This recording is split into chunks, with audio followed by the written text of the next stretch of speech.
A lot of business owners think about, am I the brand or is the business the brand? And that's honestly a great question, but that is the beauty of what you can do, and you can marry the two. And you know that that's my specialty. I love marrying between the personal brand and the business brand.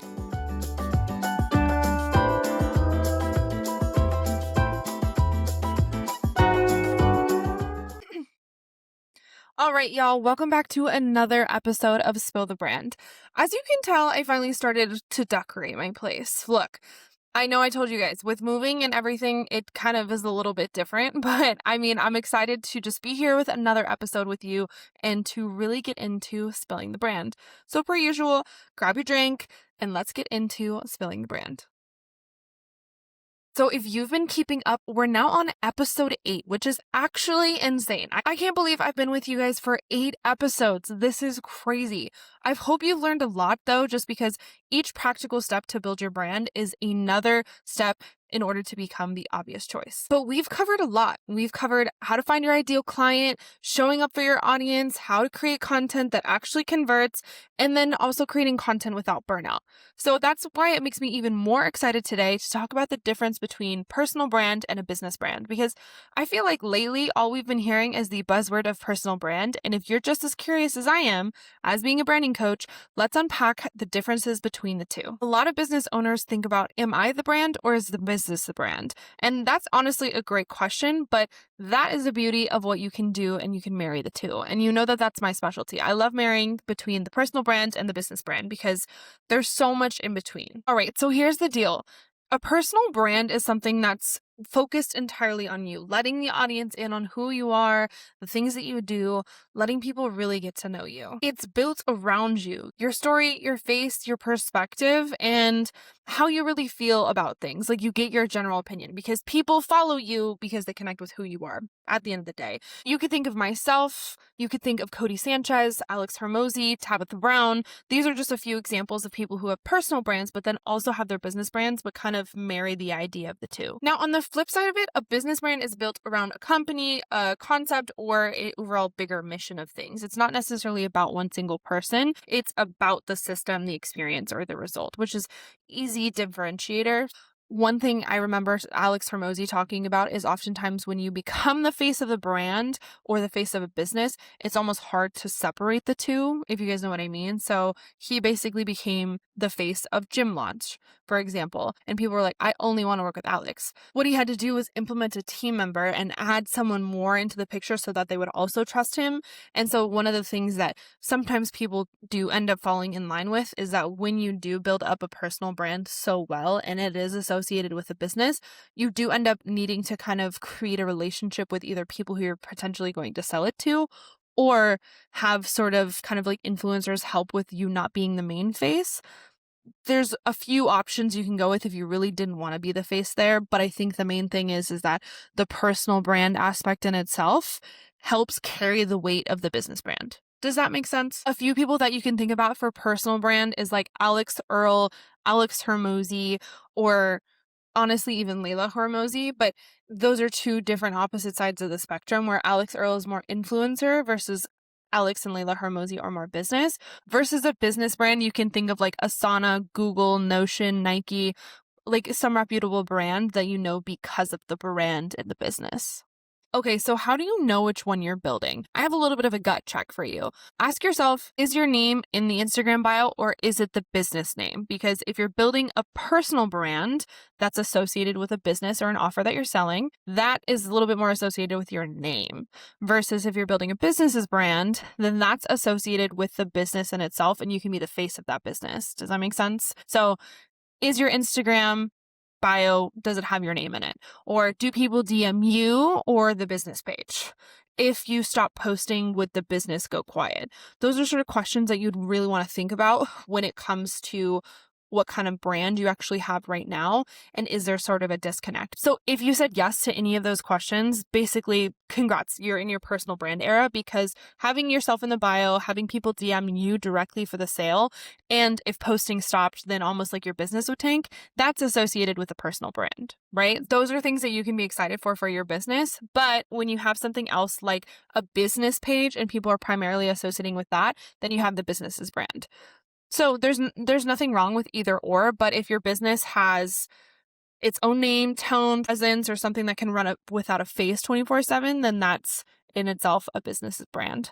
Neither one is better. It's just the key is you need to know which one you're building so that your brand can be on the right track, essentially. And honestly, a lot of you are running off of a personal brand without really sharing anything and expecting it to work. I mean, like, I should have held your hand a little bit harder when I said that, but basically, if you're posting about yourself and letting people in on who you are and you're selling yourself and the business, then you definitely need to be more proactive than if it was a business brand.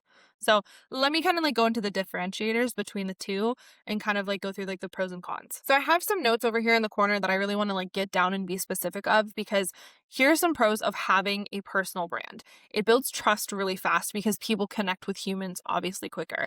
It's more relatable and magnetic. And then you don't really need a big team. You end up having people support you as the brand rather than building a business brand in itself. So they're two different things. And then it's perfect for consulting, speaking, coaching, whatever you want, because that personal brand is what you'll be known for. The same way Alex Earl is one of I watch her content a lot, but because I've been very fascinated with how she started out as party girl influencer, get ready with me's, to now being a very multifaceted influencer, business owner, that sort of thing. So she's kind of like what I think of as like almost like a personal brand. You could think of Low Silver, you could think of Lacey Madison, you could think of myself as just personal brands. And so that pro version is right there. So what are the cons of having a personal brand? One, sometimes it does feel hard to scale, because unless you're consistent with it and the more proactive you are with posting, with letting people in on who you are, the better, to be honest, because then more people will follow you on the journey. But your message needs to be clear and the offer needs to be 100% solid. And one of the things that we've talked about in this lifetime together on Spill the Brand, we've definitely talked about the imposter syndrome that it almost takes when it comes to having to always be on. So like you do kind of have to have a brand persona about with how you talk to people. And I think that if you can kind of find your voice of how you do like to talk and how you do like to be on camera, it ends up being a little bit easier. But some people view that as a con. The final con that I think a lot of people don't think about is that people expect access to you. So if your business is more of like a team setting and you don't just want to be the face of it, then kind of involve your team in that process of building it. But if it is just you, then they do expect you results. Personal Brand Launch is a great example of this, because she recently did a video on this talking about how people will specifically directly DM her and say, I want to work with you. And she reminds them, I have an amazing team who will absolutely have your back. We will go through the process together. There's nothing wrong with working with this individual or that individual, but having somebody as a singular face that draws attention and brings leads into the business does help. But sometimes people they do expect you. With a business brand, obviously it's like different. I like the idea of marrying the two, where your personal brand kind of like allows for the business, but the business brand, it's a little bit easier to scale based off of the fact that like you have a team, or maybe it is just you. If it was a digital marketing agency, or if it was a gym or something like that, you kind of have you can share, you can bring people in on what it's like to be in the business, and it doesn't necessarily need to be one person. So it wouldn't rely on your face or a certain schedule in order to do so. But as we've gone over with any brand, the more consistent you are, the faster you grow. So it's kind of like either way, somebody needs to see a face. And I think that within this day and age, it's almost required. But you can sell your business when it's a business brand, or the license to it later, or white label it however you please.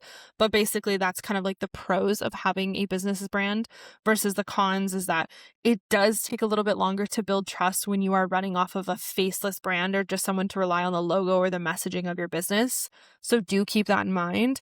And it's harder to differentiate without really strong storytelling as to why you started the company, unless you can do that with really strong like AI storytelling, which I have seen. I have seen brands be completely faceless and do a good job of storytelling, but it definitely has to be done right. And so you need more intentional strategy up front. So almost like pick your poison as to like what you really want to build. This is why I'm like a big advocate of being able to have both, because you can define which one fits best with you, and you can also marry the two.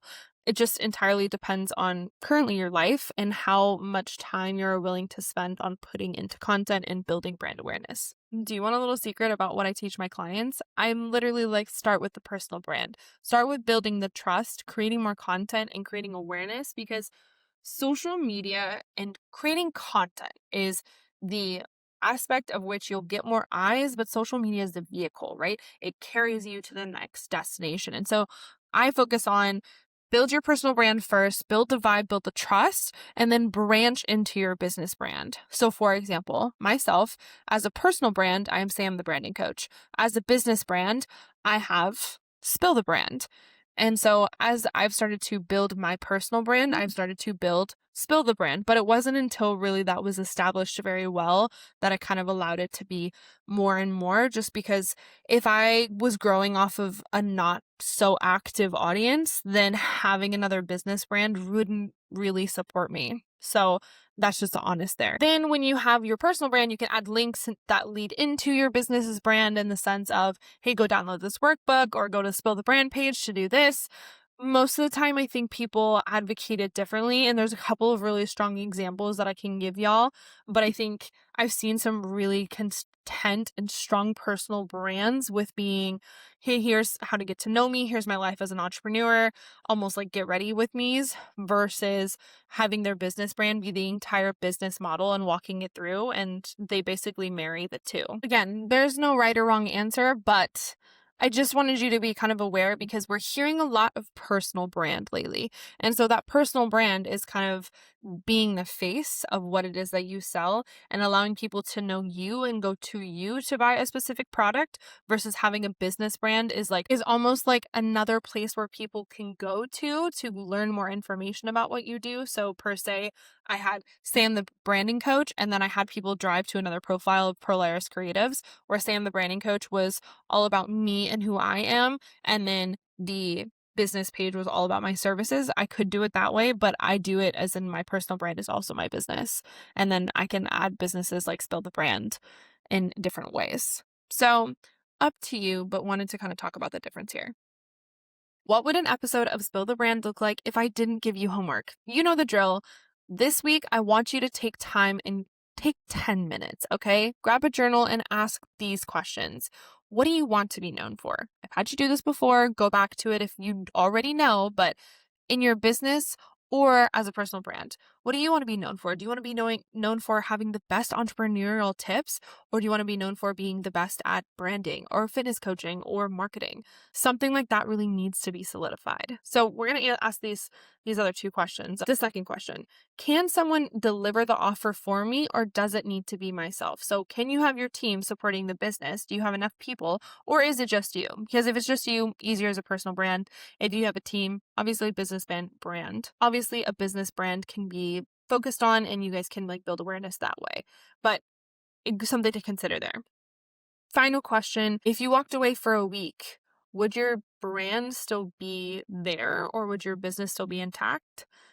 This definitely is like a heavy and loaded question, because I remember talking about this specifically at Alex Hormozy's event, where he really leaned into the fact that if you cannot leave and that business cannot operate by itself without you, then that's a problem in your business. So I think eventually we want to get there, right? But having a team, knowing that eventually we can take a break and some time off is worth it. I think that that's where we'll actually see the magic happen. But those three questions, okay? So what do you want to be known for as yourself or for your business? Can someone else sell your offer for you, or does it have to be you?